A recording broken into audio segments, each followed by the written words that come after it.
बाप स्वाभिमानी बाना, त्याचा कणखर करकना, त्याच्या काळजात सुद्धा लाजाळूची संवेदना.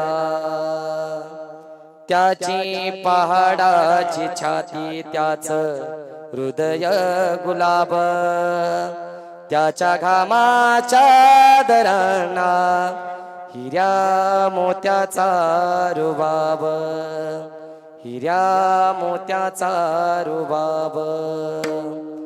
बाप साठवी तो अश्रू फक्त एका क्षणासाठी, बाप साठवी तो अश्रू फक्त एका क्षणासाठी. आयुष्यभराचे रडतो लेक जाताना सासरी, लेक जाताना सासरी.